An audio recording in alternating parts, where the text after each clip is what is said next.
hanggang dito yung pambatayan. Ganito kalalim.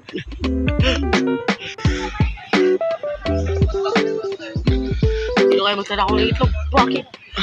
Layo naman. Sa buko. What if hanggang dito na tinagol nila yung Baliw ako nga ng yam.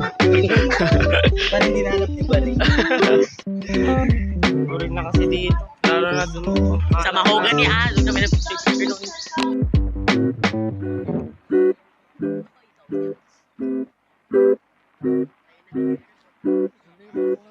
What the dog doing?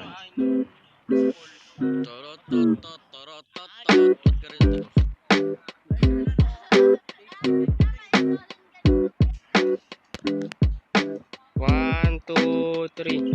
1, 2, 3, 1, 2, 3.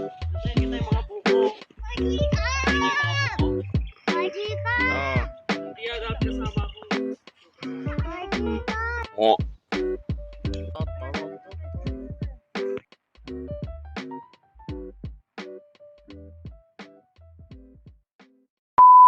One, two, three, go. ASMR. Ay! Nasa laptop pala naka-connect. ASMR. Hi guys, welcome back to my channel. This is the Just Life. And yes, I wanted to give you some updates because it takes so long to update again here in my account. At nakalimutan ko pala na nag-upload pala ako ng video dito. And it's been a long time.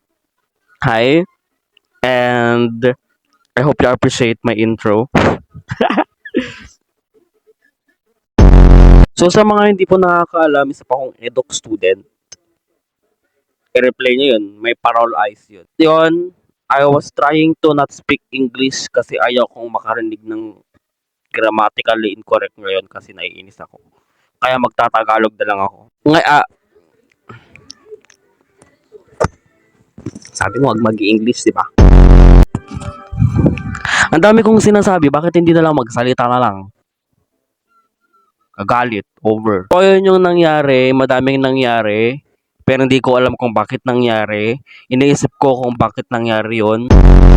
So, ito na nga, sobrang dami kong natutunan on my practice teaching experience, and it's really helps me a lot to grow, syempre with my student and also my cooperating teacher. At yun, parang iniisip ko dati na kung tutuloy ko pa talaga mag-teacher because it's so hard. It's really just like sobrang dami mong ibigay or i-sacrifice like your time, your sleep, 'di ba? Sana may nakaka-relate sa akin. Mo yun yung parang bond mo with the students. But also you need to be professional and you know how to manage them, their attitude, their behavior, their behavior in the class, and also kung paano ba talaga sila, kung ano yung gawin nila while you are teaching. Sobrang dami mo na experience. Minsan pa may mga student talaga na maingay, pero nasa iyo na lang yun kung paano mo talaga sila i-handle. So, hindi naman tayo pare-parehas ng strategy kung paano gawin yun. Pero ako kasi, I don't want to please people. Like, parang kung maingay kayo, ay nako, hindi ako magagalit or hindi ko sasayangin yung yung salita ko. Hindi ko nasayangin yung boses ko. So I was like,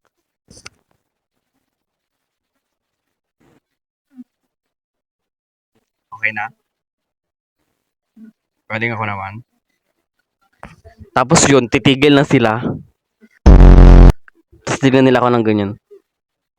Tapos may time pa nun na kapag dating ko, kasi I really told them, may rules ako na pagdating ko ng room, dapat malinis na yung yung classroom nila. Dapat nakawalis na sila, dapat wala akong makikitang mga plastic. Pagdating ko, it was actually last section for a afternoon. Tapos, syempre yun 1 p.m. So, parang yung mga 12 na, yung 11 tsaka na break, kasi syempre magla-lunch pa ako. Yung bago mag-12, habang hinihintay ko yung 12, alam mo yung parang, minsan natutulog kasi ako sa PT room namin. PT room? PT means practice teaching. Tapos, ayun, Siyempre, alam mo yung 'pag natulog ako ta's maghihilamos ako siyempre hindi maayos yung ano kong ganyan, yung gising kong ganyan. Ta's pagdating ko dun ang kalat ng room. Sabi ko, "'Di ba sabi ko, I told you to clean the room." English yun. Sabi ko, "Ba't di kayo naglinis? 'Di ba sabi ko maglinis kayo?" Ta's nung una, okey lang parang sabi nila, "Sir, yung mga cleaners ganyan, ganyan." Tapos nagalit na ako. Alam mo yung ayaw ko ng pakita kung papaano ako, ang pangit ko magalit 'di ba? Kaya nga I don't want to please people like, "Please, please, please." Gano'n na lang sana gagawin ko. Pero as a teacher, you need to manage them, you need to discipline them. Ako, parang paninyan ako. Parang nag-imagine ka, nakikita mo sa imagine mo, wow, ang taas ko na. Ganon. So ang ginawa ko that time, kinuha ko yung walis, tapos ako yung nagwalis. Tapos lahat sila lumapit sa akin, sabi nila, sir kami na magwawalis, sir kami na ganon yung strategy ko. Pero magkakaiba naman tayo ng strategy. Kung ikaw, syempre ubusin mo yung energy mo para magalit sa mga bata. Like, minsan huwag kayong mag-walk out please. Dapat yung estudyante yung mag-walk out. Huwag kayong mag-walk out.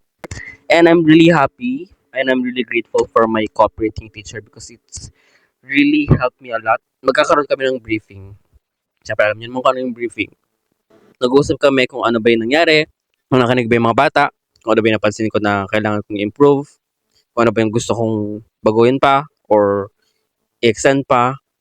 May mali ba? May mga estudyante ba akong nakitang hindi nakikinig? May mga naantok ba? Anong gagawin ko dun? Anong gagawin kong strategy after that para hindi na sila antokin? Mga ganun yung usapan namin ng cooperating teacher ko. And I think hindi siya yung parang nakakatakot. Kasi may cooperating teacher is actually intimidating. Alam mo yung nung una pa lang na nakita ko siya, parang na-intimidate ako kasi alam mo yung parang ano siya, it's sobrang ano siya, yung mga binibigay niya, it really gives me can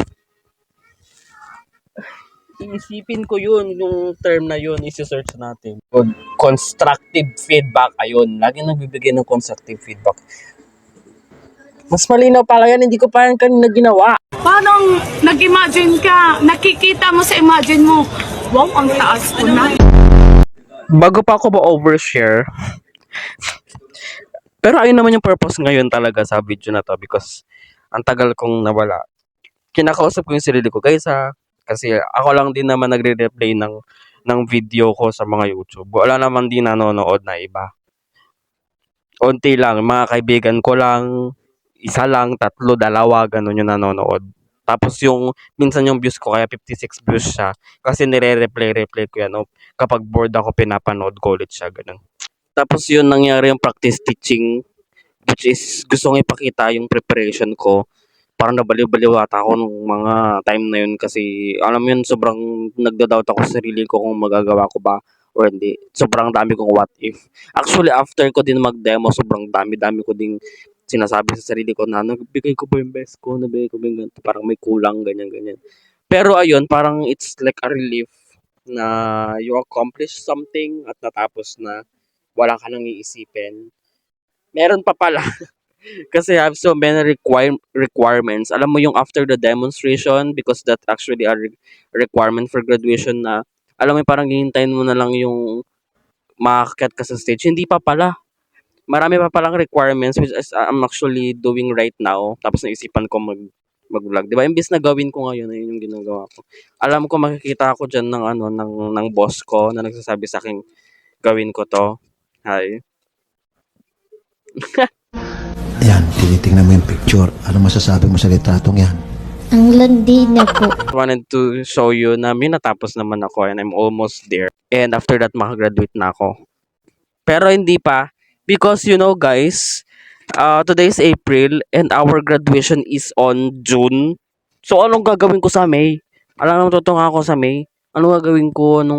Anong dapat kong gawin? So nag-iisip ako ng paraan.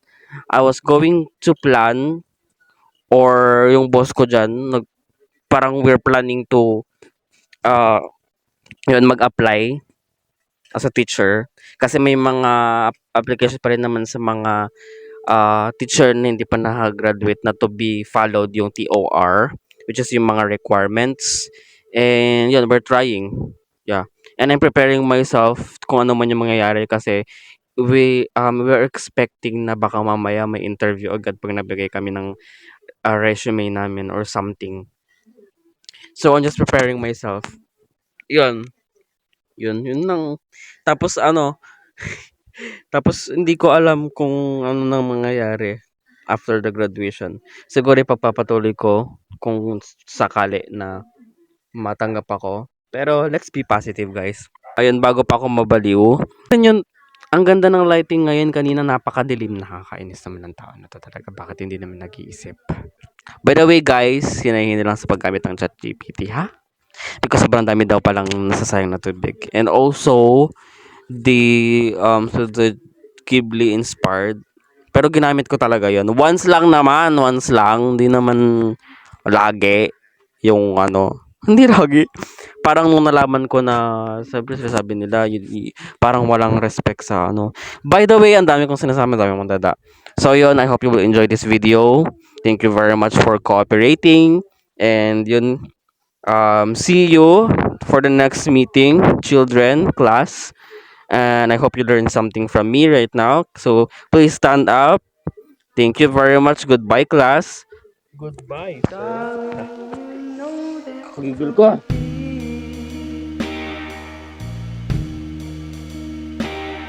By your side. Oh.